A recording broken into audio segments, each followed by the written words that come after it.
vai poder começar a falar já, né? Sim, acho que sim. Devemos estar online já. Cara, legal.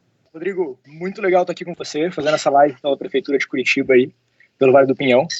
Para quem não sabe, para quem está assistindo aqui pela primeira vez, o Vale do Pinhão está fazendo várias lives bem legais durante a semana para ajudar os empreendedores aí nesse tempo de crise. Então, tem muito conteúdo bacana sendo abordado para quem tem uma empresa, para quem quer começar uma empresa, enfim, né? Fala tudo sobre quem quer começar, quem quer crescer, quem quer colocar estratégias aí para conseguir mais clientes, para sobreviver nesse tempo de crise, né? E a gente está aqui hoje, 2 Rodrigos, por coincidência, e a gente vai falar um pouquinho hoje de internacionalização para negócios digitais. Rodrigo, por que você não começa se apresentando? A gente começa assim. Legal. Bom, meu nome é Rodrigo de Alvarenga, é um prazer estar aqui com todos vocês, junto com o pessoal do Vale do Pinhão aí, procurando disseminar, nesse caso do dia de hoje especificamente, nós vamos falar sobre internacionalização de startups, de empresas e alguns outros assuntos muito bacanas. Eu trabalhei 21 anos no mercado financeiro. Em 2010 fundei uma empresa que era originalmente uma empresa para ser de consultoria e ao mesmo tempo comecei a fazer investimento anjo, e essas duas jornadas elas se misturaram e me levaram aí para uma jornada de descobrimento do que era inovação no mundo e os ecossistemas de inovação em vários lugares do globo desde 2010. Então, em 2013, eu deixei o mercado financeiro e passei a me dedicar exclusivamente à RAG. E a RAG se tornou uma empresa que a gente chama de uma Venture Builder, dedicada a trabalhar em 3 frentes específicas, né? Uma com corporates, nas áreas de inovação, corporate venture, transformação de negócios e digital, assim como educação do capital humano, né? Desenvolvimento desse capital. Na área de startups, com a criação, construção, lançamento de startups em conjunto com empreendedores, e isso não só no Brasil, mas Brasil, Oriente Médio, Europa, Estados Unidos, América Latina, né, principalmente, e passando aí também pelos investimentos que a gente foi fazendo. Então já há bastante tempo a gente vem fazendo isso em vários desses lugares que a gente comentou, e ao longo do tempo a gente foi criando um portfólio de startups. São 15 internacionais hoje, né, dessas regiões, assim como um portfólio de quase 15 startups também aqui do Brasil, né? E por último, a gente trabalha e atua também com a parte de capital humano, e aí olhando no que a gente chama do nosso negócio de educação, que é uma paixão que eu tenho, que é o processo de transformação de pessoas, e por sua vez as derivações que vêm disso daí, né? Então, aí tem os programas de desenvolvimento de empreendedores, de pessoas, e em alguma medida até esbarra um pouco na questão de startups, que a gente faz aqui no Brasil e participa de outros fora, né, na Europa, nos Estados Unidos. E é um grande prazer estar aqui com vocês todos hoje, assim como estar aqui com o meu colega, o Rodrigo, que faz uma coisa muito parecida, ou em algumas coisas parecidas e outras diferentes, mas nesse mesmo universo. E a gente já teve a oportunidade de se conhecer há um tempo lá atrás, já conversar um tempo atrás, e vamos estar juntos com vocês todos aí, compartilhando o que a gente tem procurado fazer nos últimos anos. De fato, vai ser muito legal. Valeu, Rodrigo. Vai ser muito legal pegar essa tua experiência aí e debulhar esses tópicos que a gente trouxe aqui. Eu acho que você tem uma visão bem 360, né, de que é ter uma empresa, desde a parte de começar ela, crescer para fora, crescer no país, gerir capital humano. Então, acho que vai ter bastante coisa legal para o pessoal tirar aí de você. Talvez até importante mencionar, antes de eu me apresentar, né? A gente trouxe aqui alguns tópicos para discutir, mas a gente quer realmente fazer uma discussão interativa, né? Então, vocês podem mandar perguntas, a gente vai receber as perguntas aqui, e a gente, inclusive, quer sair do nosso roteiro, né, Rodrigo? Então, Exato. o que vocês tiverem de pergunta aí, para a gente melhor ainda, vamos fazer um negócio bem descontraído para realmente poder ajudar, né? Quem tiver problemas, tiver, enfim, dúvidas em relação ao assunto, a gente consegue aprofundar mais nele, né? Bom, assim como eu já disse antes, meu nome também é Rodrigo. 2 Rodrigos aqui fazendo a live hoje. Eu trabalho com negócios internacionais já faz um tempo. Eu tive primeiro uma agência de marketing digital, então o meu background mesmo é em marketing digital. E a gente começou aí o Globally, que é a minha empresa, faz mais ou menos uns 4 anos, aí no Brasil. A gente começou trabalhando muito com a mentalidade do empreendedor, né? Então a gente percebeu que o problema que a gente tem no Brasil, quando a gente fala de negócios internacionais, o maior dos problemas não é que a gente não tem, né, capacidade, que a gente não tem abertura lá fora, que a gente não tem nada disso, né? O problema é que a gente não pensa muito em ir para fora, né? Então tem vários fatores que influenciam isso. E a gente começou esse trabalho, fazendo esse trabalho, né, essa mudança de mindset no Brasil inteiro. Então, a gente desenvolveu um produto chamado Mindset Global, né? Era um workshop que a gente fez aí por todo o país. E a gente, né, começou trabalhando com startups. Startup é a nossa paixão. A gente já tinha bastante trabalho com empresas digitais. E nesse processo de fazer o Mindset Global, a gente foi criando toda uma estrutura, uma metodologia focada em startups, né? Então, trazendo essa questão do Lean Startup, né, metodologias mais rápidas, inovadoras, eficazes, para ajudar as empresas a irem para outros países, né? Então, mais ou menos 3 anos atrás, a gente resolveu que a gente queria implementar né, e testar essa metodologia fora. Então, faz mais ou menos 3 anos aí que eu moro na Holanda, inclusive estou na Holanda, 5 horas à frente de vocês aí no Brasil. Ainda tá sol, mas é porque aqui fica só até as 9h30 agora. E a gente está aqui já faz um tempo. A gente faz muito trabalho aí com, não só com startups, né? Startup, claro, são as empresas que a gente ajuda. Então, a gente atua na educação empreendedora, ensinando o empreendedor e capacitando as empresas para que elas consigam expandir para fora.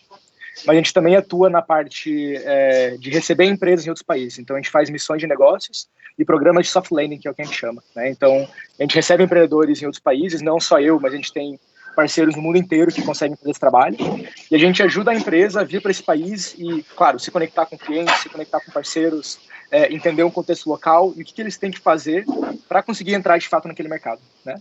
Então, a gente faz muito trabalho com startup, a gente trabalha muito com aceleradoras, investidores, parques tecnológicos, governo, né, nesse trabalho aí. A gente já fez muito trabalho para a União Europeia, então a gente tem aqui alguns projetos com a União Europeia.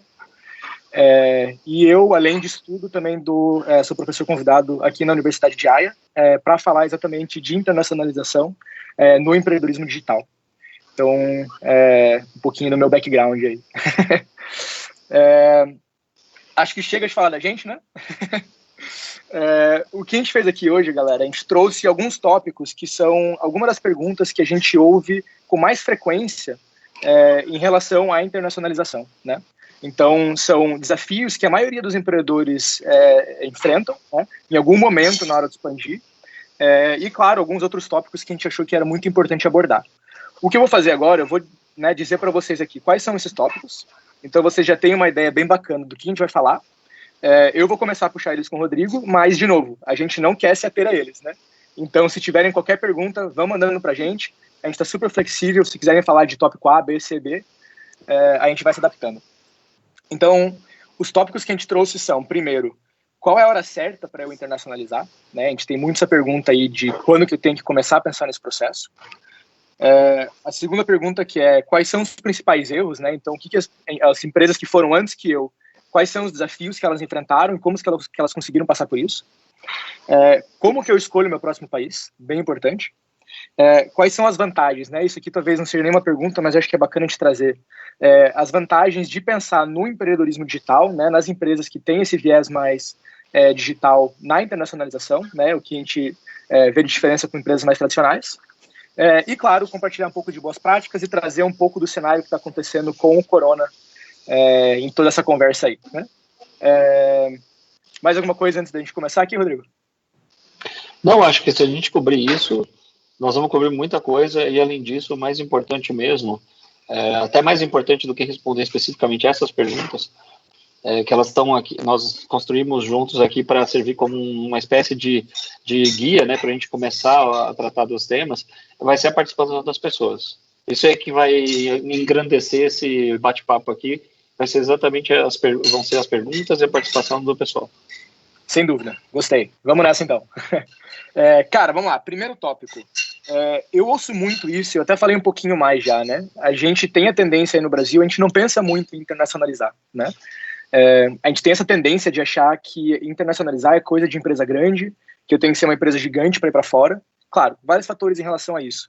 Mas o que você acha, o que você normalmente indica para as empresas que você trabalha de relação a tempo? Quando que eu tenho que começar a pensar nesse processo? Bom, eu vou te responder isso começando pelo fato de que uma das coisas que a gente desenvolveu ao longo da nossa própria jornada como Venture Builder foi entender que, para nós, né, mais do que uma tese de investimento, a gente desenvolveu e forjou uma tese de trabalho. E nessa tese de trabalho tem um item lá que é exatamente esse. É um negócio de ser internacionalizável. E da onde veio isso? Isso veio da gente testar muita coisa nessa jornada e perceber o seguinte. Nós publicamos um artigo num evento ano passado, no final do ano retrasado para o começo do ano passado, mostrando que o Brasil ele representa aproximadamente 1,2% da economia mundial do ponto de vista de negócios internacionais. Apesar de ser a 8ª economia do mundo, nós não somos absolutamente nada. Se deletar o Brasil dos negócios internacionais, o efeito tende a zero. Uhum. Só que isso não deriva de sermos incapazes de fazê-lo. Exemplos que a gente pode usar é Embraer, exemplos outros poderíamos ir na linha de bancos, ainda que os nossos bancos nem sejam tão internacionais assim, mas eles têm tecnologia, eles têm uma pegada capaz de fazer com que eles, se tivessem investido nisso, tivessem se tornado mais internacionais do que o são nos dias de hoje. Então a gente tem exemplos no nosso portfólio, né?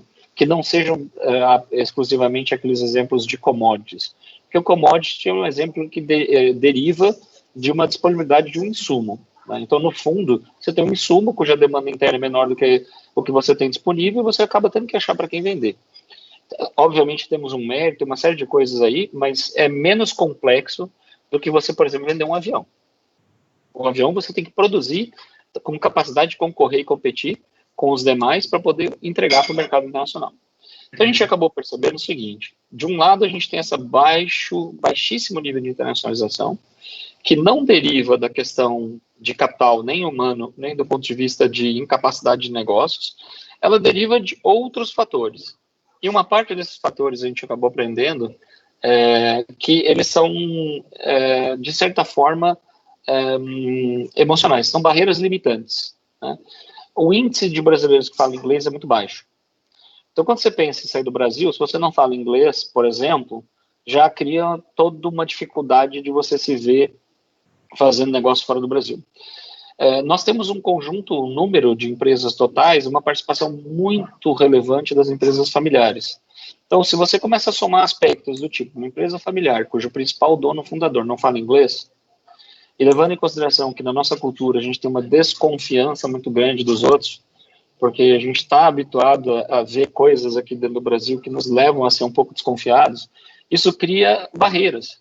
Você começa a ser aquela pessoa olhando para sua empresa e fica preso no seguinte dilema: como é que eu vou levar minha empresa para fora se eu não sou a pessoa que posso conduzir isso, porque eu não tenho esse know-how e não falo inglês? Eu vou confiar no terceiro? Eu vou contratar os outros? Então isso tudo vai gerando uma série de dificuldades que a gente não tratou ao longo do tempo. E a melhor explicação para isso é dizer o seguinte: não, mas o mercado brasileiro é muito grande. Então, na verdade, eu não preciso dar atenção para nada disso, porque isso é irrelevante. Eu posso olhar só para o mercado brasileiro.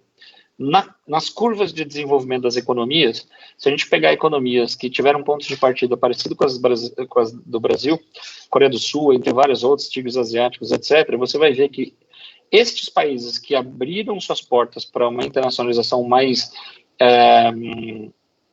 realmente mais contundente, tanto começando por de fora para dentro primeiro, né? Você abre suas portas e você não tem nada, você primeiro tem um processo o seu mercado vai ser inundado por agentes externos. Depois esse processo vai gerando agentes internos com uma capacidade de competição muito grande. E em algum momento você começa a sair. Então essa troca, todos os países que se abriram para essa troca tiveram um desenvolvimento socioeconômico. Então, presta atenção, não é só econômico, socioeconômico. As condições de vida da sua população, a renda média, nível de escolaridade, os rankings de competitividade internacionais, etc., todos eles se desenvolveram numa velocidade muito maior do que a nossa. Então, quando a gente entendeu isso, a gente entendeu o seguinte: existe um fator que está faltando no modelo mental empresarial brasileiro, que é exatamente a internacionalização. Ok, não dá para a gente voltar e corrigir o que aconteceu lá atrás, então você tem que arrumar daqui para frente. Daqui para frente, você precisa fazer o quê? Estimular que as novas empresas, ou as empresas que existem, que estejam abertas para o processo de transformação, olhem para essa questão da internacionalização. Claro, você talvez não vai começar no mercado sendo o principal cara fora do Brasil, já que você não está atuando fora. Mas a capacidade de concorrer fora aumenta a sua qualidade empresarial aqui dentro e cria uma musculatura que te propicia levar a sua empresa mais longe. Então, só para resumir, finalizar e passar a bola para você, com tudo isso, a gente concluiu que a tese de internacionalização ela tem que fazer parte do trabalho no dia zero. Se você está desenhando um negócio só para o Brasil, que só encaixa aqui porque tem uma jabuticaba legal, ou uma jabuticaba da economia, uma jabuticaba de seja lá o que for, que criou um troço estranho, e que você consegue vender aquilo lá, aqui, apenas aqui, você está tomando uma decisão estrategicamente totalmente equivocada, né? Muitas dessas jabuticabas daqui a um horizonte de tempo mais longo, elas vão deixar de existir de uma maneira ou de outra. E o teu negócio no Brasil, apesar de termos 200 milhões de pessoas, sermos a 8ª maior economia do mundo, a gente tem que lembrar que a nossa renda é extremamente baixa, a nossa renda familiar média é muito baixa. Então, os nossos consumidores não têm o mesmo poder de compra que você vai encontrar na Europa ou nos Estados Unidos ou em mercados mais maduros com situações socioeconômicas melhores. Isso significa que o Brasil é um país grande de nichos e não um país grande com uma economia grande, cujo mercado é grande de verdade. O mercado de renda disponível para a aquisição de novos produtos e serviços, ele é muito pequeno. Em geral, você tem que entrar substituindo alguém. Então, se você entender isso, essa conversa de que é mais fácil focar no mercado local, ela muda muito. Porque não é mais fácil. O Brasil é um lugar bastante confuso para se fazer negócios. Nem é mais barato para você fazer tudo isso, e também não te desenvolve mais musculatura. Então, se você entender que isso é verdade, talvez você vá testar o seu modelo em algum lugar que está mais à sua mão, né, que é onde você mora, mas se você pensar no mercado como um mercado de quase 8 bilhões de pessoas, né, você muda muito o que você vai fazer, mesmo que você vá olhar o primeiro dia, depois o segundo dia, o terceiro dia, assim sucessivamente. Eu gostei muito de algumas coisas que você falou, eu queria puxar, inclusive, um gancho nisso. E a gente vê muito essa confusão, se você pegar realmente no core da palavra, né? A gente vê que existe muito uma confusão entre internacionalizar e exportar. Eu vejo muito isso né, com o pessoal.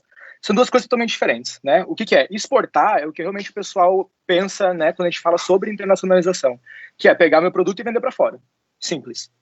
Né? E claro, isso realmente é um processo mais complexo, principalmente, que nem você falou, se você já tem toda uma engrenagem rodando dentro da empresa, né? Agora, se você for pegar a definição do que é internacionalizar, a definição é tornar algo internacional, né? E para você tornar algo internacional, ele não passa a ser, ele passa a ser um ciclo de aprendizado, né? Porque você tem muita coisa que você tem que entender dentro da empresa, e aí, que nem você falou, a gente traz isso para dentro a partir do dia 1 e deixa a empresa muito mais competitiva, não só fora, mas também no mercado nacional, né? Eu acho interessante ter essa distinção, porque eu ser uma empresa internacional não necessariamente quer dizer que a gente vende para fora desde o primeiro dia, né? Mas ela também quer dizer que a gente pode estar preparado para o mercado global, a gente pode estar se preparando para competir, né, com países diferentes, mais avançados, com competidores mais avançados, em cenários diferentes, mas ainda está focando nossos esforços no Brasil, né? Então, eu acho que é legal trazer um pouco essa distinção, porque tem muito mais coisa na internacionalização do que realmente só vender, né? E eu acho que é legal trazer alguns pontos disso, né? Então, por exemplo, a gente falou aí, né, alguns mercados mais avançados, entender algumas coisas que a gente pode trazer para dentro da empresa, né? E eu sempre gosto de usar muito esse exemplo. Se a gente está criando um produto aqui, digamos uma fintech aí no Brasil, né? Eu estou criando um produto X, mas tem alguém, por exemplo, em Londres, que já criou esse mesmo produto, muito parecido, faz 5 anos, você vai estar, durante 5 anos, cometendo os mesmos erros, ou erros parecidos, que alguém já cometeu 5 anos atrás, né? E se você não entender isso, as chances são muito grandes de que essa empresa, que está 5 anos na sua frente, em algum momento ela vai olhar para o Brasil, porque o Brasil é um mercado interessante, né? E aí, se esse cara vem com 5 anos de experiência a mais, muito mais robustez, já tem mais gente trabalhando, já tem mais capital de giro, ele vem para competir com você no Brasil, que está começando, a chance de você perder é muito grande, né? Então, a gente fala muito que, e eu concordo com você totalmente, a internacionalização, ela tem que ser a partir do dia 0. E ela não é mais uma opção, principalmente quando a gente fala de tech, né? Ela acaba sendo uma questão de sobrevivência. Porque se você não entende isso, se você não sabe o que está acontecendo, você não vai conseguir competir. E a gente não tem mais fronteira hoje em dia, né? Você está falando de produto tech, claro, sempre a gente vai falar um pouco mais sobre isso, né? Existem, óbvio, barreiras entre países, existem coisas que vão impossibilitar a gente de entrar em outros lugares, mas as barreiras são muito menores do que tinha 20, 30 anos atrás. Ou se você estiver vendendo um avião, por exemplo, né? Sim.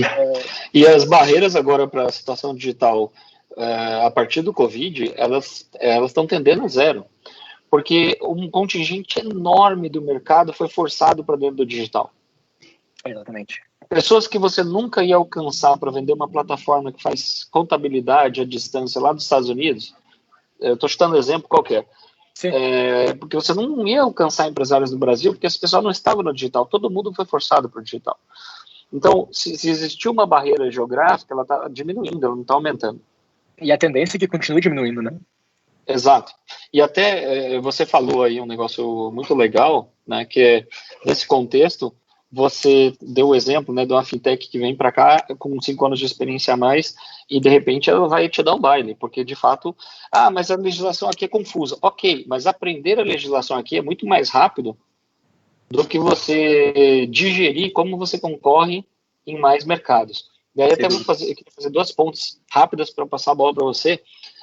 Uma coisa é o seguinte, quando você tem uma empresa que ela se internacionaliza e ela resolve, ela vai para um outro lugar, que tem uma outra etiqueta de negócios, um outro conjunto de regras, um outro funcionamento, cujo comportamento dos consumidores tem as suas diferenças, e você consegue resolver o mesmo problema e validar teu produto ou serviço nesse segundo mercado, ou no terceiro mercado, a tua criação de valor do ponto de vista de valuation é muito mais acelerada do que se você pegar e for para o próximo estado do Brasil, para a próxima cidade do Brasil, para os 20 e tantos estados do Brasil, para 500 cidades. Por quê? Porque é o mesmo lugar. A musculatura que você precisa é exatamente a mesma. Você não está trabalhando nenhum grupo muscular diferente do primeiro estado. Né? Então, mas tem diferenças no negócio de SMS, mas isso é uma peculiaridade que não faz nenhuma diferença. Se compara, né? Né? Então, essa é uma ponte, e a segunda ponte, né, seguindo no exemplo da fintech, o capital no Brasil é caro para você, por exemplo, trabalhar uma série de coisas. Né? O capital fora do Brasil é mais barato. No entanto, você tem uma simetria de oportunidades aqui, que é o capital alocado no Brasil, por exemplo, na forma de empréstimos, ele tem uma remuneração muito mais atraente do que na esmagadora maioria de todos os mercados do mundo. Se isso é verdade, se você está atento para essa questão da internacionalização, uma fintech brasileira deveria estar buscando o quê? Como eu trago capital de fora para emprestar aqui? Porque o sujeito está pegando o dinheiro dele e investindo no banco a taxa de juros tendendo a zero, e eu posso colocar aqui uma taxa de juros ao ano de 30%, e ela vai ser metade do que os bancos, em geral, estão cobrando hoje, durante o Covid, oferecendo empréstimos para os seus clientes. Inclusive, conheço empresas que estão fazendo exatamente isso. Pois é, ou seja, então, as oportunidades, quando você olha para mais do que apenas o teu mercado de origem, elas se multiplicam em várias direções. Então, não é que necessariamente a internacionalização é você ter a sua empresa, a sua filial em outro lugar. Pode ser isso, mas é você ter a mentalidade de olhar o seu negócio como um negócio internacional. Às vezes você vai continuar operando no Brasil, mas você vai ter uma captação fora do Brasil. E você vai ser um negócio internacional, porque se você fizer isso com sucesso, você consegue trazer dinheiro de fora para dentro. Em algum momento você vai descobrir que talvez você possa desembarcar na África, ou talvez você possa desembarcar em outro lugar. E estender o teu campo de atuação. E cada uma dessas coisas adiciona muito mais valor do que você fazer a próxima cidade no mesmo país, ou o próximo estado, ou o terceiro, quinto estado. E que eu acho muito bacana, talvez trazendo um pouco disso, a gente tem muito essa experiência, agora vamos ver se com você também é a mesma coisa, mas muita experiência de empresas que elas realmente descobrem qual que é o modelo que torna elas escaláveis só depois que elas vão para fora.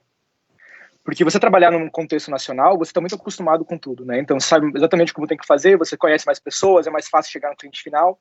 E a gente vê nessa questão muito comum, o pessoal que vai para fora, eles se obrigam a reolhar toda a cadeia de valor, né? E todo mundo que está envolvido no mercado deles, para conseguir descobrir como que eles conseguem facilitar essa venda, né?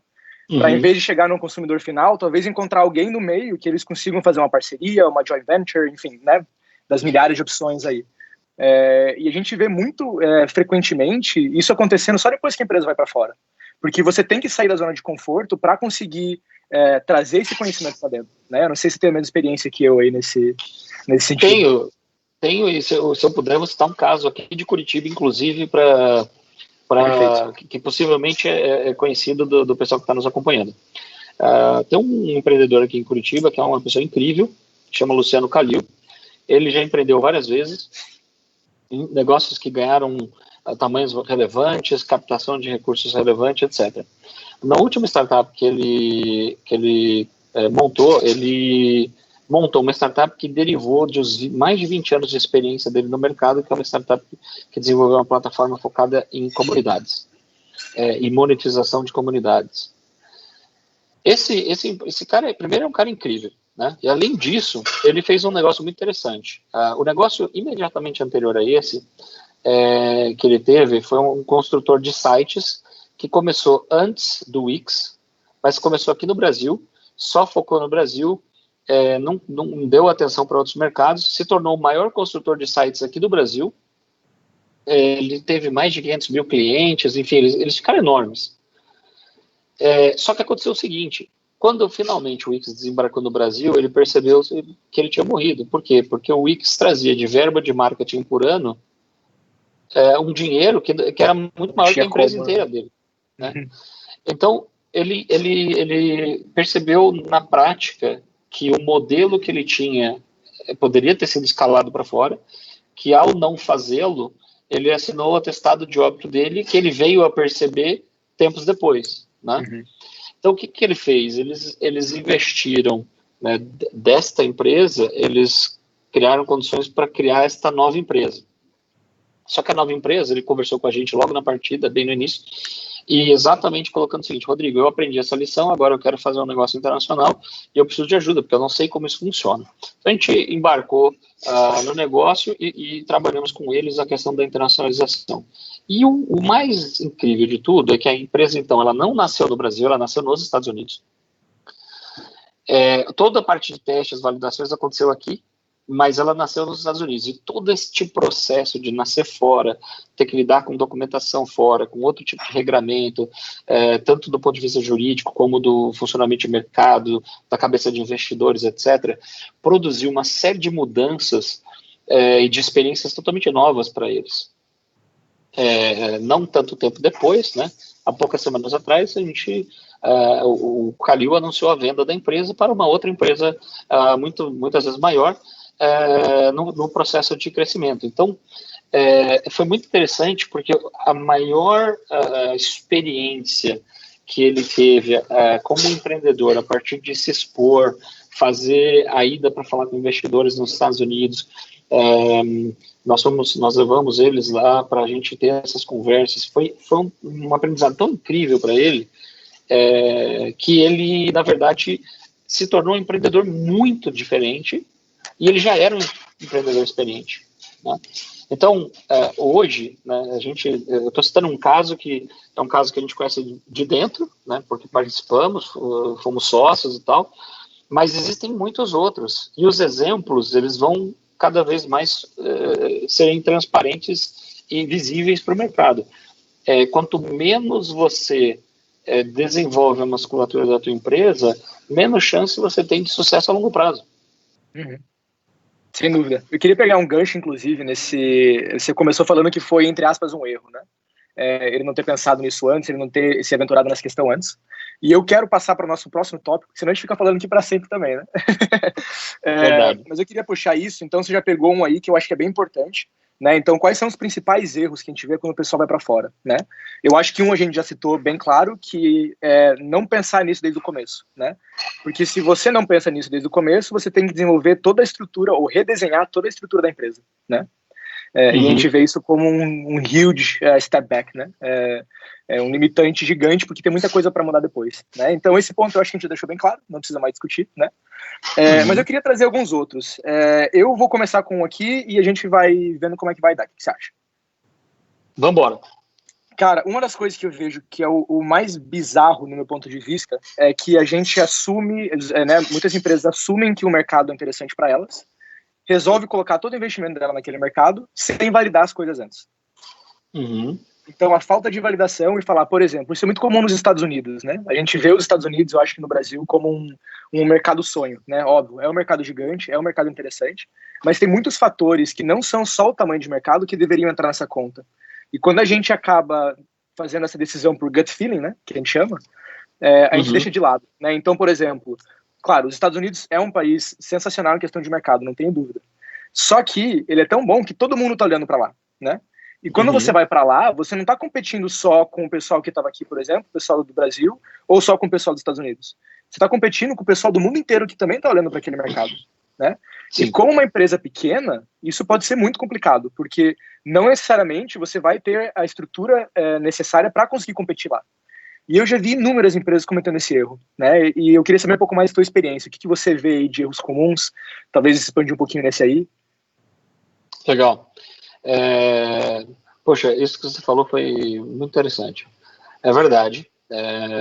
O mercado americano, ele atrai muita atenção. Por razões óbvias. Se você é uma startup e tem como base o desenvolvimento tecnológico, você vai olhar para lá porque, entre aspas, é a meca, né, das startups, o Vale do Silício. Além disso, é o lugar no mundo onde tem o maior volume de investimentos. Em volume, né? E aí, para quem está do lado de fora, isso é aquela coisa, né, que fica chamando tua atenção. É que nem alguém fica balançando doce para uma criança, né? Você só vai ficar satisfeito quando você pegar o doce. Então, esse fenômeno existe, mas ele acaba disfarçando algumas coisas importantes. Eu dei uma palestra num evento que ele se seguiu ao Web Summit lá em Portugal, agora em 2019, no final do ano, e abordei exatamente isso. Eu procurei desmistificar um pouco outros ecossistemas de inovação fora do óbvio que é o Vale do Silício, inclusive para a questão do capital. Tá? E aí comecei a mostrar dados de que o número de casos investidos em outros ecossistemas, ele já supera o número de casos investidos no Vale do Silício, em número. Não em volume financeiro. Sim. Porque muitos fundos estão baseados lá e isso acaba distorcendo um pouco a questão do volume. E quando você pega o dado de investimentos versus dados de saída, essa curva é menos favorável para o Vale do Silício, no sentido de que, sim, continua sendo o maior player, mas ele já não é o player com tanta vantagem em relação aos outros quanto ele já teve no passado. Então, essa vantagem, ela está diminuindo. Ela não vai desaparecer, com certeza, mas ela já ajuda a ilustrar que cada vez mais o capital está saindo e sendo pulverizado para outras regiões. Esse é um fenômeno. E o segundo fenômeno, para levar em consideração, é que os Estados Unidos, para esse perfil de empresas, é o mercado mais profissional de todos. Então, por exemplo, se você vai chegar lá com a tua startup, você está saindo do Brasil, mas você pode estar saindo da Bulgária, você pode estar saindo de Portugal, de onde for, e você vai chegar num Demo Day da vida e vai apresentar o teu pitch, vai dizer que você é uma startup de inteligência artificial. Eu já vou te dizer de cara, se você não tiver no teu time, que você acabou de apresentar um slide, pelo menos 3 caras lá que têm doutorado em inteligência artificial, que têm 15 anos de pesquisa nessa área, você não é ninguém. Porque todos os outros caras vão ter isso.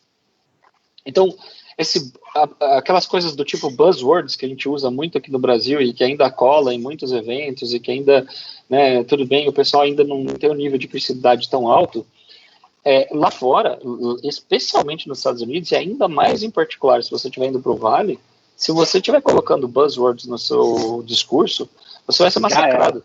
Se você não tem a entrega, você não vai conseguir.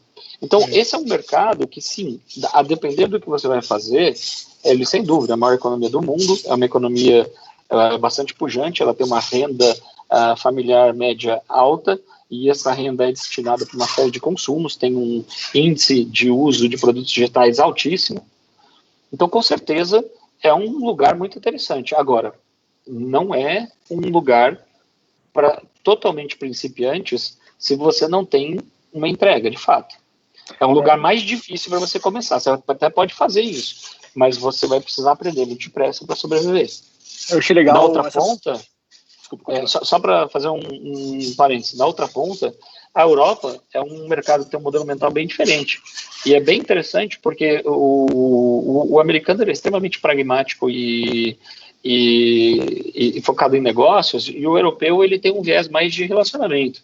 Não é exatamente o jeito que a gente aplica isso aqui no Brasil, mas o europeu ele olha tudo para longo prazo. né? Ele não olha nada para o curto prazo. Não é um consumo imediatista, é um consumo mais racionalizado no tempo. E isso faz com que ele tenha uma cabeça com uma inclinação de ter relacionamento com o provedor de uma solução e não só, deixa eu testar, esse é o melhor? Não, não é o melhor, não gostei do design, tchau. Nunca mais volto. É diferente disso. Então, é um mercado que ele por conta dessas características, ele é menos competitivo de forma predatória, como muitas vezes acontece nos Estados Unidos, e ele acaba servindo como uma academia para você desenvolver a musculatura que você não tem. E depois você conseguir com mais tranquilidade, por exemplo, desembarcar nos Estados Unidos. Você falou exatamente o que eu ia começar a falar agora. Desculpe, então segue em frente. Não, perfeito, não precisa nem falar. É uma coisa que a gente sempre defende também, que é os Estados Unidos, a gente normalmente vê ele como um destino, né, que nem você falou, um destino ideal. Mas não necessariamente ele precisa ser o seu primeiro destino, mas talvez o destino final, né? Então, exatamente o que você falou, por que não ir para países que são mais fáceis, né? Eu acho que muito importante também é você não olhar só esse tamanho de mercado, mas a acessibilidade ao mercado, né? Onde você vai ter mais facilidade para fazer negócio. Porque não necessariamente você ir direto para um mercado gigantesco, competitivo, assim, vai ser a melhor opção, né? Então, você falou exatamente o que eu queria falar. Antes de eu passar para o próximo tópico que eu tinha aqui, a gente recebeu uma pergunta do Leandro Lima, que é: qual o impacto da educação aqui no Brasil em todo o processo de internacionalização? Quer começar aí? Bem, então vamos lá. Eu até esbarrei nisso naquela questão lá do inglês, né? Infelizmente para nós, a gente tem um baixo índice de brasileiros que falam inglês. Isso, com certeza, interfere, porque para você sair do Brasil, em geral, mas eu falo espanhol, ok, tudo bem, mas inglês acaba sendo o principal ativo para você produzir uma saída de mercado para um novo mercado, né? Então, aí tem um tema de educação. Um segundo tema de educação importante é que, de uma maneira geral, a gente tem uma educação que tem um viés mais paternalista, né? A gente passa muito a mão na cabeça do estudante, mesmo que o estudante nunca concorde, quando ele está na ponta que está estudando, não é incomum. Eu sou professor universitário, dei aula na graduação, hoje dou aula de pós-graduação. Assim, é muito comum ter uma expectativa de chegar ao final para pegar o diploma, tentando encontrar a maneira de fazer isso com o mínimo esforço possível, né? E eu não estou fazendo uma crítica nem juízo de valor. Em parte é a realidade do Brasil, porque muitas dessas pessoas trabalham enquanto estudam, e você chega na universidade, vai estudar à noite, chega cansado. Então, realmente, se você puder encontrar uma maneira de fazer isso mais light, você vai eventualmente fazer essa opção. Enquanto que nos mercados maduros, a maior parte das pessoas estuda durante o dia. Full time, e o dia todo. Normalmente é full time. Exatamente. Então, é importante a gente entender que existe uma diferença, e ela está lá, e nós é que temos a responsabilidade de correr atrás dessa diferença, né? O nível de preparo que esse pessoal acaba tendo, mesmo quando você tem um estudante que vai para uma universidade de média qualidade nos Estados Unidos, se a pessoa tiver interesse, o nível de preparo que essa pessoa pode alcançar, porque ela vai ter mais horas dedicadas para isso, é diferente. Isso aparece quando você vai ver lá os rankings da IMD lá, de competitividade, que vão olhar para talento, etc. O Brasil até andou piorando de posição, mas a gente está lá sempre nesses quesitos entre 55º e 65º país do mundo, olhando para talento. E eu, como brasileiro, eu me recuso a aceitar esse tipo de avaliação, porque eu me recuso a aceitar que tem 65 outros países que produzem capital melhor do que o nosso. Eu não aceito isso. Mas o fato é que o brasileiro ele tem, de um lado, algumas características muito interessantes que podem colocar ele na cara do gol de uma forma muito interessante, mas a gente tem um pouco, entre aspas, vou chamar de preguiça, mas por preguiça que não estou tentando colocar uma coisa pejorativa, mas é aquela coisa do mínimo esforço. Sim. A gente tenta conseguir o hack para chegar no diploma com menos esforço. A gente tenta conseguir o hack para trabalhar numa empresa legal com menos horas de trabalho, mas ganhando o máximo possível. A gente tenta conseguir o hack de, né, de comprar o ingresso do jogo de futebol sem pegar a fila. A gente tenta conseguir o hack de entrar na balada sem passar pela fila. Está no nosso DNA, né? Este lado que a gente usa é um lado que ele tende a ser mais negativo do que positivo.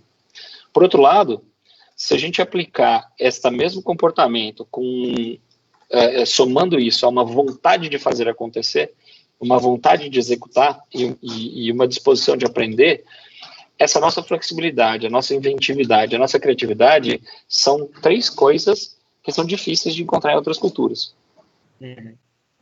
Então, eu acho que um pouco está na nossa mão. Mas claro, a nossa educação podia ser melhor, o nosso XYZ poderia ser melhor, a gente poderia investir para ter um PISA muito melhor. Só que tudo isso que tem a ver com o setor público é uma coisa em processo de solução e nós aqui não vamos conseguir mudar. Nós podemos conversar sobre isso, mas o que pode ser mudado é cada um. Cada um pode mudar a si próprio. Concordo 100% com você. E assumir a responsabilidade para se preparar e chegar lá. Concordo 100% com você. E assim, eu queria adicionar algumas coisas aí. Uma nesse tópico e uma outra perspectiva também em relação à educação. Mas a gente trabalha com gente do mundo inteiro, né? Eu imagino que você, tanto quanto eu, conhece gente de tudo quanto é canto, de Canadá até Austrália, de tudo quanto é canto do mundo. E até hoje eu nunca consegui, num geral, encontrar alguém tão criativo que nem brasileiro. Não existe. Não tem. Não tem. Existe. Essa pessoa não tem. Não existe, não existe. E eu acho que a gente não consegue acreditar na gente mesmo com esse potencial. Eu vejo muito isso. Eu vejo que a gente tem um pouco a gente chama de síndrome de vira-lata, né? A gente acha que todo mundo que está fora do Brasil, em países desenvolvidos, é melhor do que a gente. Eu sempre vejo em conversa de amigos, assim, você fala, não sei o que, eu vou lá fazer uma apresentação pro pessoal de fora, mas eles são gringos, vão me achar burro. Sabe? Tipo, eu não sei o que eu tô falando porque eles são de fora, sabem mais do que eu. Isso não faz o menor sentido. A gente tende a ter essa mentalidade na nossa cabeça, né? E isso até machuca, né? Porque, de verdade, não existe povo igual brasileiro para ser criativo, para ser animado, para conseguir engajar o pessoal. E são qualidades que a gente acaba não usando por não acreditar, né? Então, Verdade. Eu acho que esse ponto é muito importante. E falando um pouco mais da educação, do sistema educacional em específico, em relação à internacionalização, né? Então, puxando bem específico na pergunta dele, uma coisa que eu vejo aqui na Europa que é muito comum, claro, cenários diferentes, mas aqui você tem um programa chamado Erasmus, né? Imagino que você conhece. O Erasmus é um programa de intercâmbio que tem aqui nas faculdades. Eu não posso falar por todos os países na Europa, mas aqui na Holanda, por exemplo, você tem no 3º ano de faculdade 6 meses que é para você fazer um estágio fora do país. Da faculdade. Você pode fazer um estágio aqui também, mas a maioria do pessoal vai fazer um estágio fora. E o que isso traz de experiência para o aluno é uma coisa absurda. Porque você perde o medo, né? Esse medo que a gente tem, que a gente acha que todo mundo é melhor, não vai mais existir. Porque você faz faculdade aqui, você tem pessoal, primeiro, na sua sala, você já tem gente de tudo quanto é canto do mundo. Aqui na Holanda, por exemplo, a maioria dos cursos, eles são em inglês. Porque vem gente do mundo inteiro fazer, eles não fazem nem holandês, né? Você tem isso em Portugal, você tem isso em várias faculdades. Mas esse fato de você, pelo próprio sistema educacional, eles te incentivarem a ir para fora, eu acho que isso traz uma mentalidade muito bacana para quem vai se colocar no mercado de trabalho, né? E já trazer esse mindset de como funciona lá fora. Se você quiser ir para o país que eu fui estudar, eu sei o caminho, né? Que é uma coisa que, infelizmente, para a gente é muito caro, né? Sim. Pra gente é muito caro ir morar fora, porque a nossa moeda aqui não está desvalorizada, agora ainda mais, né? Então, para o pessoal aqui, claro, é muito mais fácil, é tudo euro, não tem questão de visto, os países são próximos, mas eu acho que é um ponto muito importante de trazer também, porque isso realmente tem um impacto muito grande na mentalidade empreendedora, né? Sem dúvida. Eu dei uma palestra em Berkeley, dentro dessa palestra eu falei sobre isso, e exatamente aí, só para você ter uma noção, a média da OCDE de internacionalização de estudantes, ou seja, estudantes com essa experiência de fazerem um semestre fora, é de 6%. A média brasileira é de 0,5%. Que diferença. Então, claro, isso produz uma série de coisas, não só as experiências que você mencionou, mas inclusive a criação de relacionamentos. Qual a tua chance de abrir uma empresa com sócio de outro país se você nunca foi a outro país? Zero. Pois é. Quando você começa a criar relações com pessoas de outros lugares, além de você ter um ganho exponencial do ponto de vista de diversidade, né, você tem um outro ganho que é exatamente esse, outras portas se abrem. E, infelizmente, aqui, nesse caso, é algo que não é uma realidade.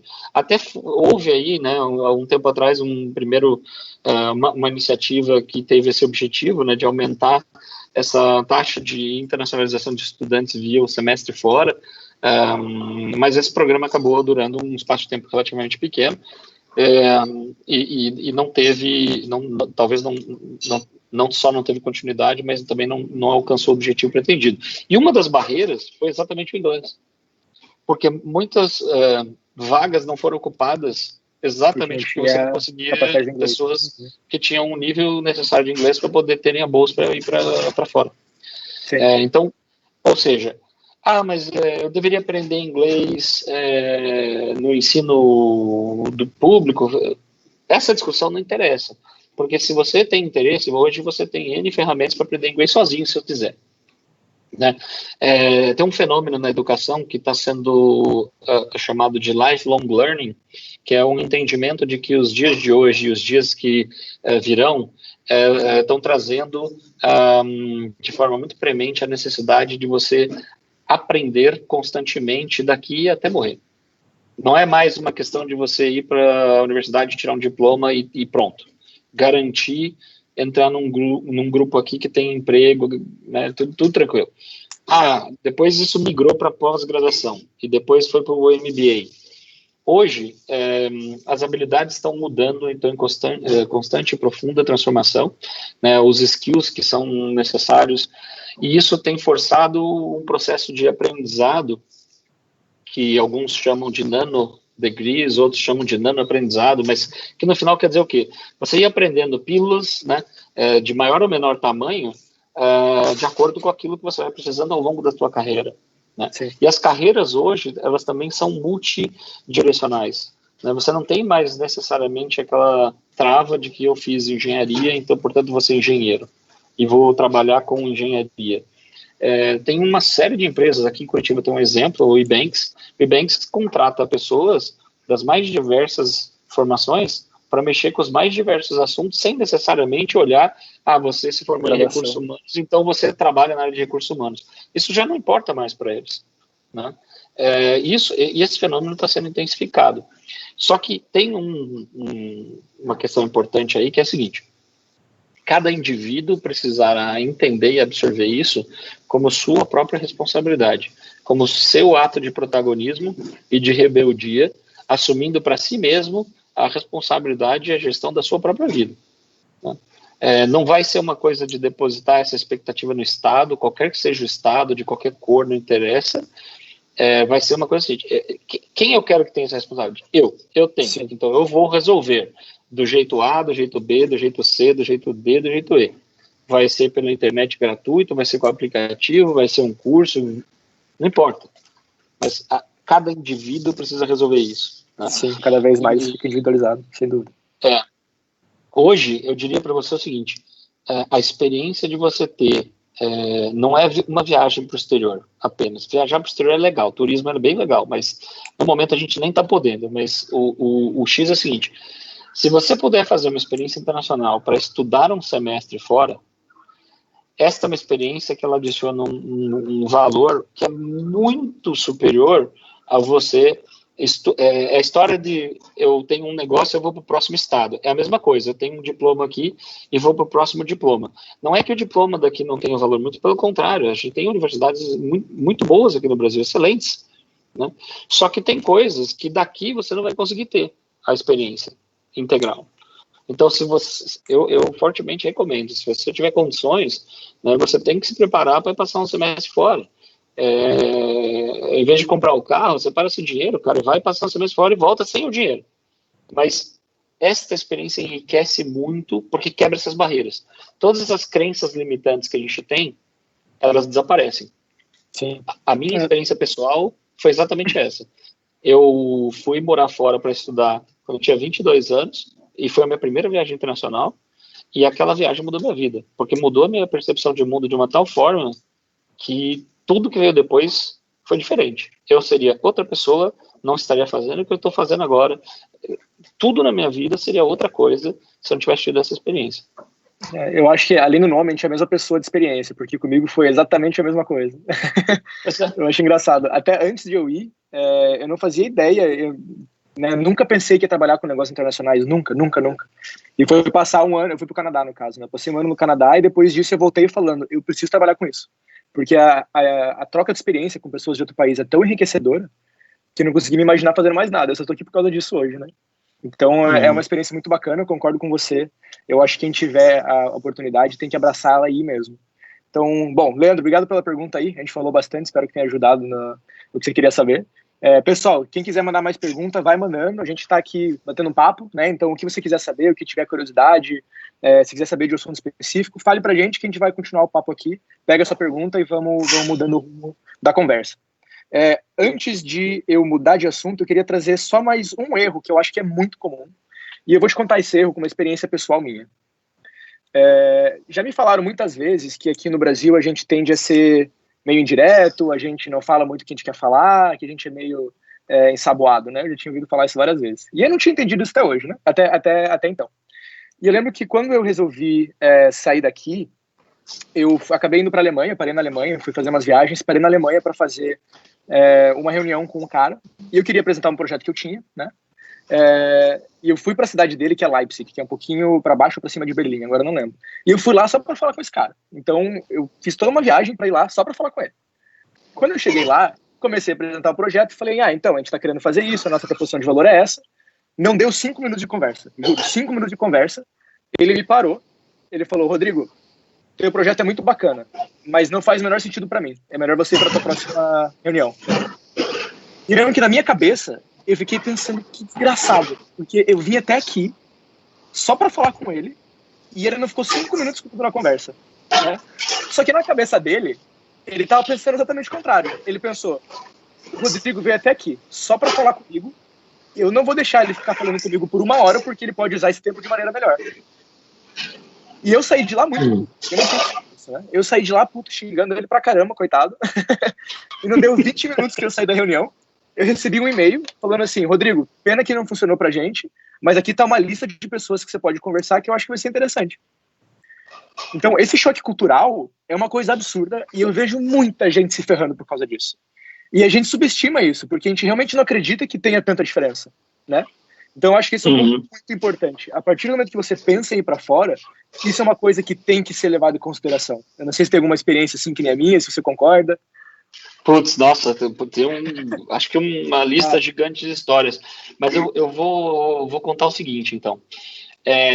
Eu acho que é bem importante a gente pegar dessa sua história o seguinte. Nós, latino-americanos, e não somos só nós brasileiros, os latino-americanos, a gente tem a tendência de não separar bem nós das coisas que fazemos. Uhum. Então, tudo que nós fazemos faz parte de nós, é uma extensão do nosso corpo, e se alguém critica o que nós fizemos, essa pessoa está nos criticando.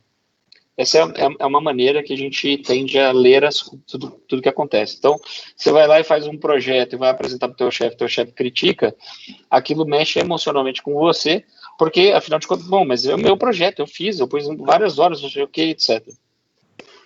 E isso é uma coisa que é ruim para nós, porque, infelizmente, isso limita a nossa capacidade de, inclusive, transformar o que a gente está fazendo.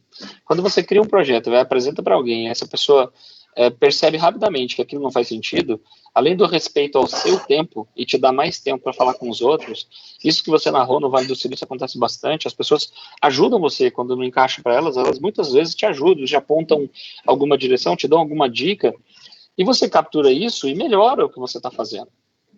Ou arruma, ou descobre que o perfil do que está fazendo, eu preciso casar melhor com o perfil de para quem eu vou apresentar. Mas é interessante que quando a gente consegue separar melhor, né, quem somos nós daquilo que nós fazemos, do ponto de vista de execução de trabalho, seja um projeto, seja uma prova, seja um trabalho na faculdade, ou mesmo uma ideia de uma empresa, quando a gente consegue dissociar uma coisa da outra, a gente abre as portas para o crescimento. Porque aí você também pode jogar pedra no que você fez. Sem dúvida. Cara, eu tenho 46 anos, eu já fiz muitas bobagens na vida. Ideias que eu já tive, elas eram ridículas, muitas vezes. Já tive muitas ideias ridículas. Então, quando você se dissocia disso, fica muito mais fácil para você botar uma ideia de pé, olhar para ela e falar, nossa, mas isso é um absurdo, né? Joga isso fora, pelo amor de Deus. Então, é muito importante que a gente separe, até para que a gente não perca a capacidade de ter o senso crítico nosso próprio, né? Fazer autocríticas em relação àquilo que você está eventualmente desenvolvendo, porque esta habilidade é a primeira crítica que você pode fazer para aquilo que você fez, né? E tornar o que você está fazendo, se você realmente se importa com o sucesso, você não pode se importar com receber críticas do ponto de vista de que isso é ruim. Você deveria se importar em receber críticas porque isso é bom, isso ajuda você a melhorar mais rápido para que você chegue no ponto de ter sucesso mais depressa. Sem dúvida. Isso acelera a curva de aprendizado, né? A gente fala muito sobre isso na internacionalização, foi o que a gente falou lá no começo, né? O processo de internacionalização, ele é um ciclo de aprendizado. E se você consegue, né, se beneficiar de coisas assim, a gente chama de soft skills, né? Mas a gente tem a tendência também, se a gente não gosta no Brasil, a gente tem a tendência de falar, pô, a ideia é legal e tal, talvez você possa fazer tal coisa, e a gente sai da conversa achando que realmente a nossa ideia é boa, né? E eu já tive muita conversa, mas até eu conseguir entender e separar exatamente o que você está falando, de gente falando, cara, que ideia horrível, no meio da reunião, assim, sabe? Nunca vi a pessoa na vida. Cara, tua ideia não é boa, eu não compraria por causa disso, disso e disso. E as pessoas falam isso, né? Tipo, exatamente o motivo A, B, C e D. E isso é sensacional, porque você consegue evoluir muito mais rápido, né? Exato. Então eu acho que isso é bem bacana. Bem bacana. Desculpa, pode falar. Não, é isso aí. Talvez eu pudesse complementar dizendo o seguinte: quando você não ouve essa crítica, né, e talvez tenha essa passada de mão na cabeça, acaba acontecendo que você acha que está na direção certa e continua investindo tempo, dedicação, eventualmente dinheiro, outros recursos, o tempo de outras pessoas, seguindo por uma estrada que vai terminar num barranco, por exemplo, às vezes. Então, a falta dessa crítica, ela é um ato de desrespeito, na verdade. Porque eu tô simplesmente dizendo o seguinte, olha, eu não me importo nem um pouco com você, então eu vou deixar você se arrebentar lá na frente por algo que eu poderia te dizer agora, mas só porque eu prefiro ficar numa situação menos awkward entre nós, e em vez de te dizer não, eu vou te dizer acho legal. Né? É mais fácil, né? Dói menos. Não faz sentido. Eu não vou ter o estresse de ter que ficar me explicando, posso ir embora e o problema é seu. Pois é, sem dúvida, sem dúvida. Não, isso acontece muito. Ó, eu quero trazer o assunto do corona, mas antes de eu entrar no assunto do corona e internacionalização, a gente recebeu uma pergunta do Daniel, que é como eu posso fazer para ter um produto certificado frente aos concorrentes, se no Brasil tem essa dificuldade? A pergunta é um pouco ampla, mas tem algum insight aí para ele? Bom, não sei de que certificação ele está falando, mas de uma forma geral, se você precisa de algum tipo de certificação para colocar seu produto no mercado, a certificação no mercado europeu ela é diferente no mercado asiático, é diferente do mercado americano, que é diferente daqui. No Brasil, a gente tem algumas coisas curiosas que acontecem via a história da gente trabalhar com Inmetro. Né? Algumas curiosidades positivas, mas tem outras negativas. O X da questão é que se existe uma regra e você tem que cumprir e ela requer de você uma certificação, sem isso você não vai para o mercado. Né? Então, se você não tem condições, não está em condições de financiar o processo de adquirir essa certificação, então seu problema é diferente, seu problema é de fluxo de caixa, não é a certificação. Porque a certificação é um atestado de que você cumpre os requisitos legais para determinado tipo de coisa em um determinado mercado. Né? Então, eu não sei se o seu problema é a certificação em si ou se é fluxo de caixa. Talvez seja fluxo de caixa. Eu acho outra coisa importante, talvez até pensando em pegar uma certificação fora, seja a pergunta dele, mas eu acho isso uma coisa muito importante de você sempre trabalhar com alguém de lá, né? Eu já vi muita gente que quis fazer tudo sozinho, quis tentar se virar nas regulações, certificação, nas leis de outro país, e não é fácil. Vale muito mais a pena você investir um dinheirinho, pega alguém que conhece, que entende das coisas, e nunca vai ser um dinheiro que vai te deixar na mão, né? Porque em alguns lugares, aqui no Brasil, né, as coisas foram de um jeito, mas nos Estados Unidos, por exemplo, você não paga imposto, você vai preso, né? Então, são riscos bem, bem grandes aí, se você não levar isso bem em consideração. Então, a gente sempre indica muito para trabalhar com parceiros locais nesse sentido, para te evitar dor de cabeça, né? Verdade. Bom, Espero que tenha ajudado. A pergunta é meio ampla, mas eu acho que dá para dar uma boa ideia, né? Cara, a gente está com mais ou menos quase uma hora. Eu queria trazer um assunto que não tem como não comentar, que é o corona, né? E tem algumas coisas que eu acho que é interessante a gente trazer em relação à internacionalização nesse período que a gente está no mundo, né? Eu acho que o primeiro deles, falando muito em específico do Brasil, a gente vai sentir e já está sentindo muito o impacto do que foi o corona, né? Eu vi aí algum tempo atrás que a nossa previsão era acabar com 2,5 milhões de desempregados por causa do corona a mais, né? E ouvi várias vezes dizendo que esse número vai ser muito maior. E o que isso quer dizer pra gente, né? Isso quer dizer que quando essa questão do corona acabar, a gente não vai ter a mesma capacidade produtiva que a gente tinha antes, né? E outra coisa que surge por causa disso é que a gente vai demorar muito tempo para conseguir retomar a atividade comercial que a gente tinha. E tem outros lugares que esse impacto não é tão grande, né? Eu falo, por exemplo, aqui na Holanda, né?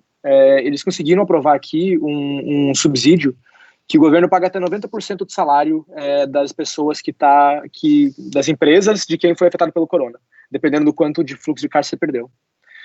O que eu acho interessante trazer, óbvio, são cenários muito diferentes, mas alguns países que conseguem ter esse privilégio vão se recuperar muito mais cedo que o Brasil. E agora com a nossa moeda totalmente desvalorizada, né, frente a toda a situação, eu vi hoje o euro estava 6,20, eu acho.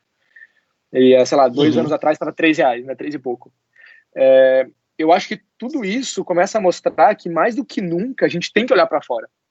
Porque a gente vai conseguir ingressar coisas mais fáceis e a gente vai conseguir se estabilizar melhor e até melhorar o que está acontecendo no Brasil, tendo essa visão internacional. Porque a gente consegue se beneficiar do que está acontecendo lá fora, se beneficiar de economias que estão mais estáveis, que estão um pouco mais avançadas nesse sentido, né? Eu acho que isso é um ponto muito importante. E o segundo ponto muito importante, antes de eu passar a palavra para você, é que, é óbvio, eu acho que a gente tem que pensar nisso, né? Eu acho que é uma coisa que tem que estar na nossa cabeça, mas também é muito importante levar em consideração que agora não é um bom momento para você testar novos mercados, né? Porque o que está acontecendo hoje não é um recorte do que acontece realmente de fato naquele país. E possivelmente não vai ser o mesmo recorte que vai acontecer antes, o que está acontecendo agora e que vai acontecer daqui a pouco. Porque muita coisa está mudando, né?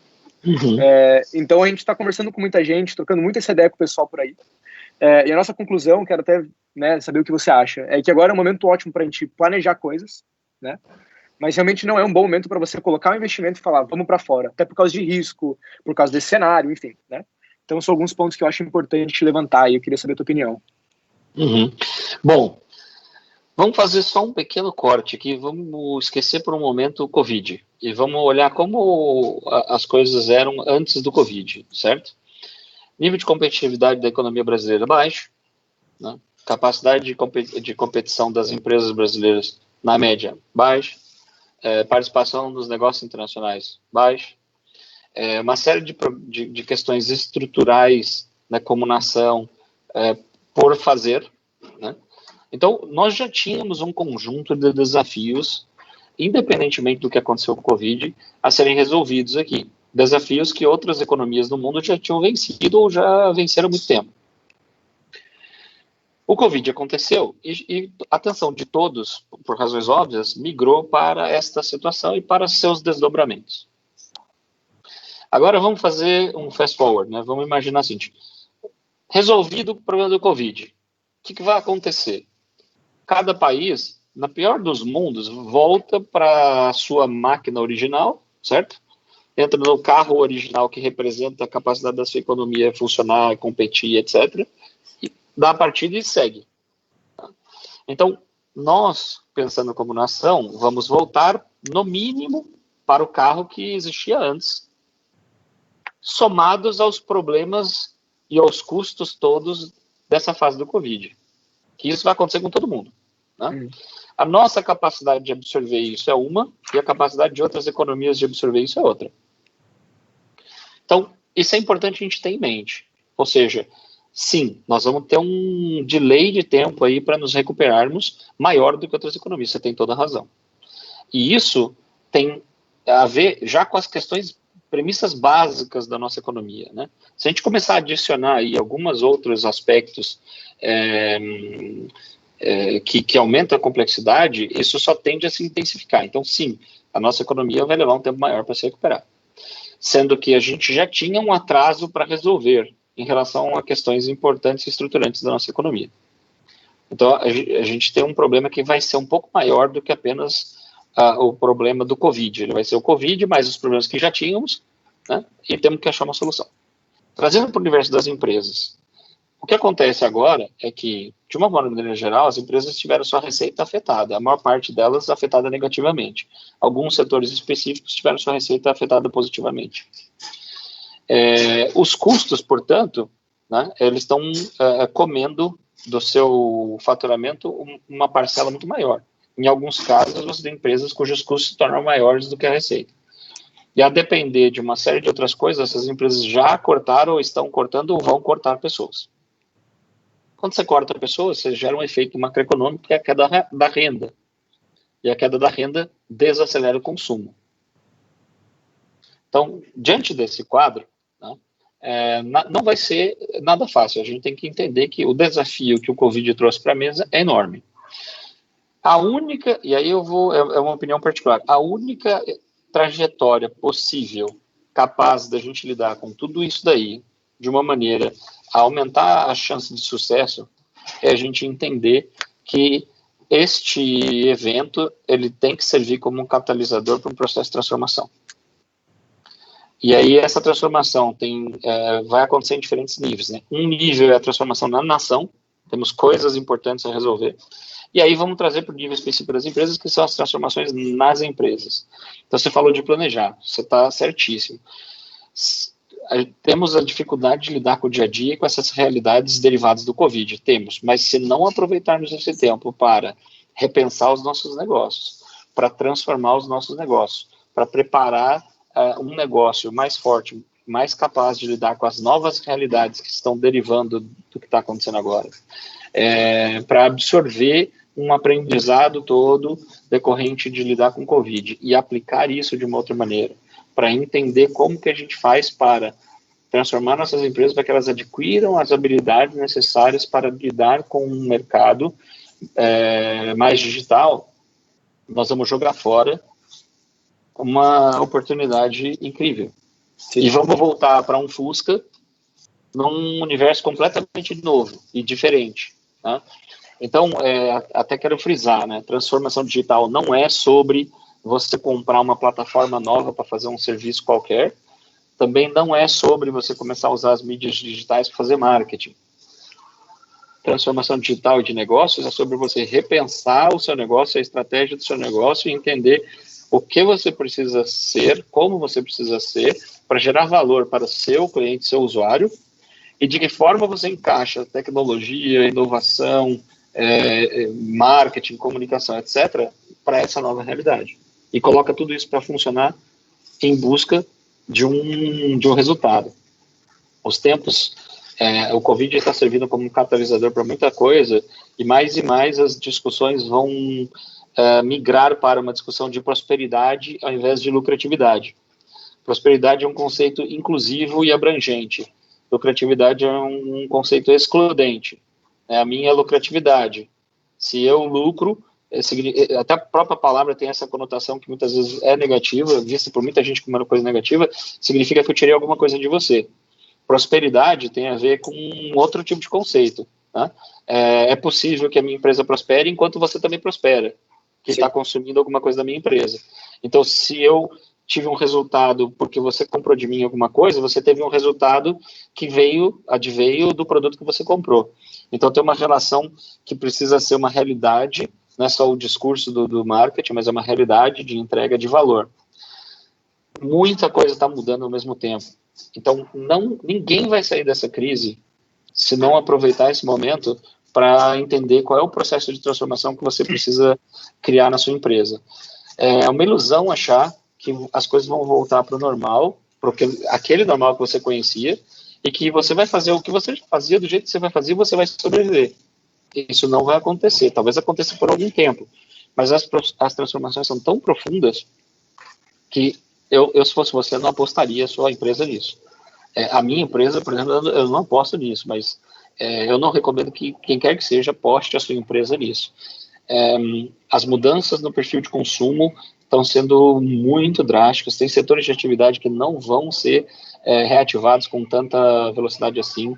Quando você fala, por exemplo, de turismo, eventos presenciais, mesmo eventos globais enormes, etc., essa indústria não se recuperará tão depressa. Quando você fala, por exemplo, daquele consumo que muitos modelos de negócio hoje estão baseados no consumo por oportunidade, né? Você enfia o pessoal numa caixa fechada sem janelas, que é um shopping ou um supermercado, e elas vão circular lá e a pessoa vai ver e vai comprar. A compra por impulso, as pessoas não vão ter renda para fazer compra por impulso.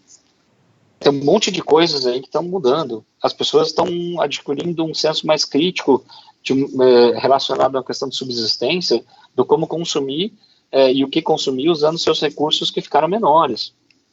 O desemprego, que já não era baixo no Brasil, né, ele será aumentado. A indústria, por exemplo, setor automotivo, que já vinha sofrendo muito fortemente com essas mudanças, migrando de carro como propriedade para serviço, e todas as suas derivações, estão sofrendo ainda mais agora, porque essa situação só está acelerando uma queda de vendas muito dramática. Né? Não vamos voltar para a venda de carros nos patamares que tínhamos antes, porque ela já era uma curva declinante. E se ela cair mais aceleradamente, ela não vai voltar da noite para o dia para os patamares existentes anteriormente. Ela até pode ter alguma aceleração, mas ela não vai voltar. Então, milhares de empregos vão ser aniquilados com o que está acontecendo, não só agora, nesses meses e nos próximos, mas ao longo dos próximos anos. Sem dúvida. Outras coisas vão surgir, só que para outras coisas são necessárias outras habilidades. E aí voltamos para aquele tema da educação. Quer dizer, cada um de nós tem que aproveitar este momento, inclusive para entender melhor você mesmo diante da nova realidade que vai se apresentar. E que está sendo construída a cada tijolinho que estamos colocando dia a dia durante esse momento de crise.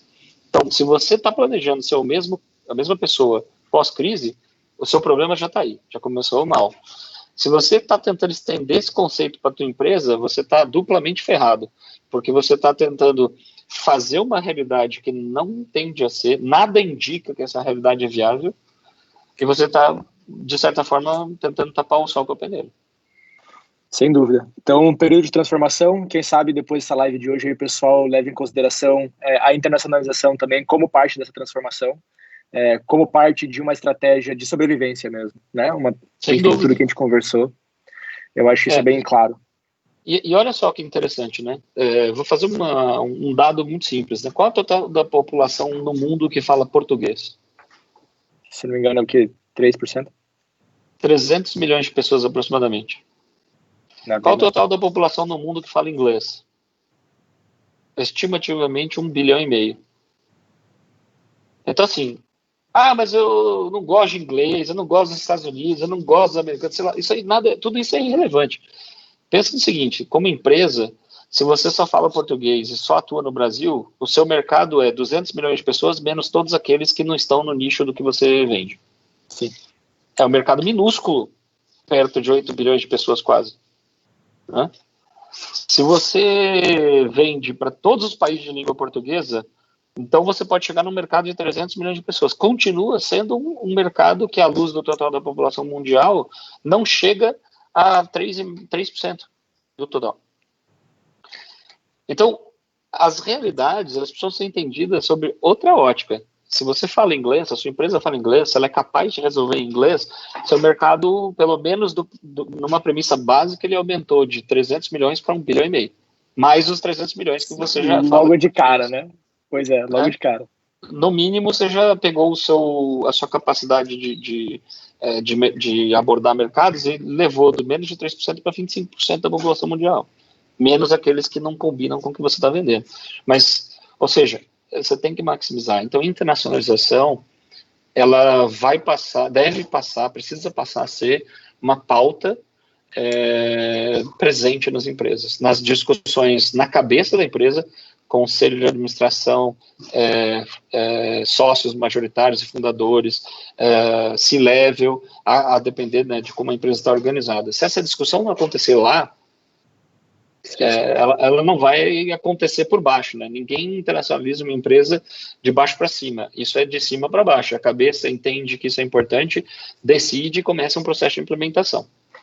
Sem dúvida nenhuma, concordo 100% com você. Cara, antes de acabar, eu queria fazer rapidinho, porque a gente já passou um pouco do tempo também, mas eu acho bem importante, algumas dicas de boas práticas para quem está indo para fora. Só para a gente terminar a live, o que você acha? Vamos lá. Vamos nessa? Eu separei aqui algumas que eu acho que são fundamentais e até que a gente conversou bastante já durante toda a live.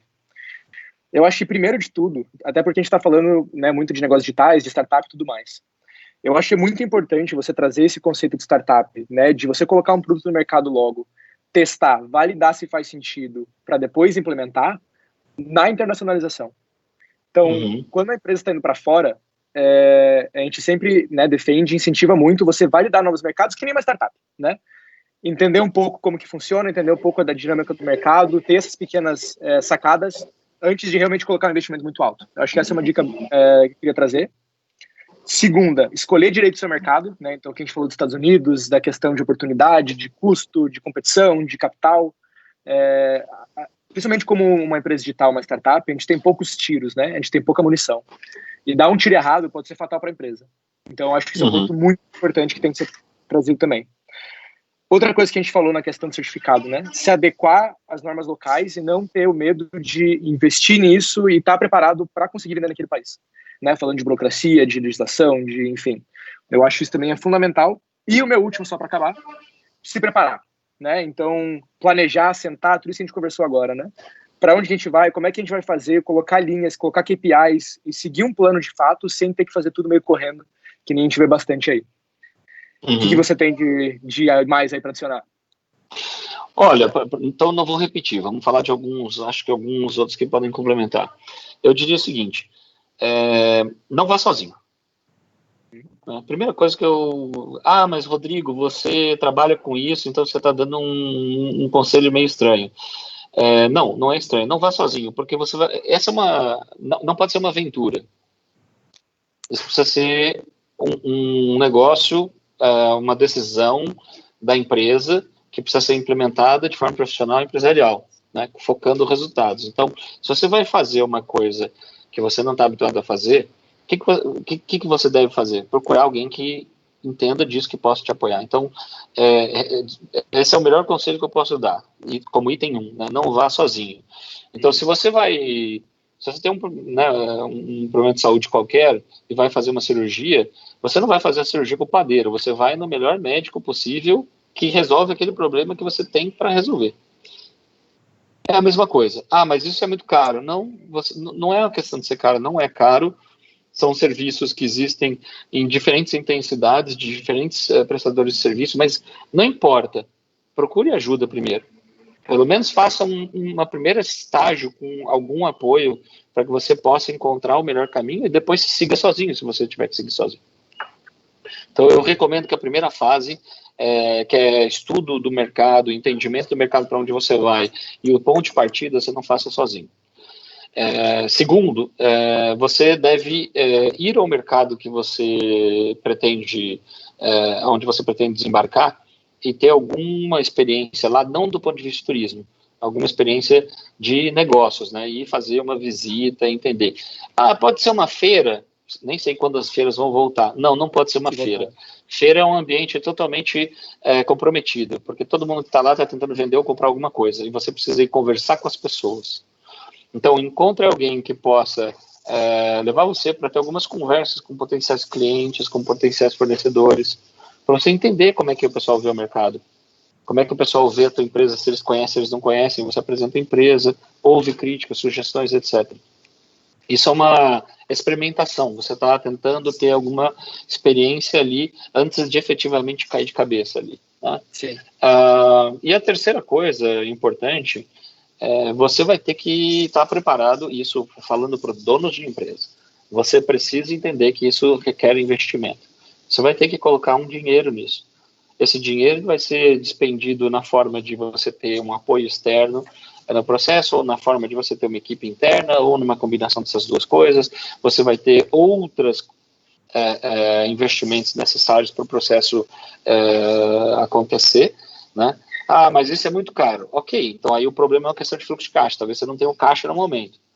Mas você pode ir fazendo coisas para ir se preparando e entendendo melhor como isso tudo pode funcionar, para que no momento que você tenha caixa, você possa fazê-lo, né? O que você não deve fazer é dar partida num processo de internacionalização sem a disposição de fazer um investimento, sem ter mapeado qual é o tamanho do investimento mínimo que você precisa fazer para sair do ponto zero até o ponto número 1, que é onde você consegue fazer o primeiro estágio da sua internacionalização, e você não deve fazer isso no início, pelo menos sozinho. Eu acho importante também colocar um budget máximo para você perder. Eu acho que isso é muito importante, isso, né? Saber excelente. O mínimo e o teto que você pode gastar, porque eu já vi muita empresa que errou, continuou errando e resolveu continuar errando até dar certo. E aí, quando viu, já não tinha mais caixa nenhum para continuar. Então, eu acho que dos dois lados, né? Entender quanto é o mínimo e também colocar um limite para você mesmo. Porque ele é um processo, que nem você falou, ele é um processo que vai custar dinheiro e é um processo que você, muitas vezes, não vai conseguir entender todos os custos o tempo inteiro, né? Tem muita coisa que vai aparecendo quando você vai no mercado novo. Então, eu acho que isso também é importante para adicionar nesse ponto aí que você comentou. Sim. Cara, mais alguma coisa? Não, eu acho que a gente cobriu muito bem essas questões aí. Eu esperava mais perguntas, mas eu sei que a primeira pergunta é sempre um horror, né? Quando você vai fazer qualquer coisa, a primeira pergunta é sempre a pergunta mais difícil, depois o negócio engrena. Mas eu acho que tanto você quanto eu, imagino, né, a gente fica à disposição para quem quiser estender essa conversa depois para buscar informações específicas, né? Mas eu acho que foi muito bom. Com certeza. Cara, muito legal discutir com você. Eu acho uma troca de experiência muito bacana. Inclusive, quando eu estiver em Curitiba, a gente vai ter que tomar um café para continuar esse papo. Sem dúvida, vai ser um prazer. Se deixar, a gente fica falando aqui umas 3 horas, eu não tenho dúvida nenhuma. Verdade. Cara, verdade. Legal, muito obrigado. Queria agradecer ao Vale do Pinhão de novo, né, o pessoal por chamar a gente. Eu acho muito bacana trazer esse assunto, né? Não só esse assunto, mas também todas as outras lives que estão acontecendo, né? Então, o pessoal que está aí, eu acho bacana ficar de olho nos canais deles, que tem muita live bacana acontecendo, muito conteúdo bom, um pessoal ótimo que está vindo aqui falar, não só a gente, né? Mas muita gente boa aí trazendo conteúdo muito bacana. Então, fiquem de olho. E, de novo, que nem o Rodrigo falou, a gente fica super à disposição para quem quiser tirar dúvidas mais específicas. Eu falo tanto pela Global quanto pela RAG. A gente tem, né, todo o background aí para ajudar vocês nisso, muito recurso para ajudar também, enfim, outras etapas, outros desafios, tudo relacionado à internacionalização, né? E é isso. Eu acho da minha parte, é isso aí. Legal. Bom, foi um prazer estar aqui com você, Rodrigo. Poxa, não podia ter sido mais oportuno, né? Falar de internacionalização, 2 Rodrigos falando de internacionalização. Então foi muito bacana. Eu queria parabenizar o pessoal do Vale do Pinhão aí pela iniciativa de colocar essa série de lives no ar, tratando de assuntos tão relevantes. É sempre bom ter esse tipo de ação, não só vindo, às vezes, de um player de mercado, mas quando você vem de uma forma sistêmica, essa é uma ação que acaba tendo uma abrangência, né, um alcance maior. Então, parabéns ao pessoal do Vale do Pinhão. Queria agradecer o pessoal que acompanhou aí, o pessoal que vai depois assistir isso posteriormente, pelos canais aí do Vale do Pinhão. Dá uma boa tarde aí do nosso lado para todos, e para você, boa noite, né? Agora o sol já está começando a escurecer.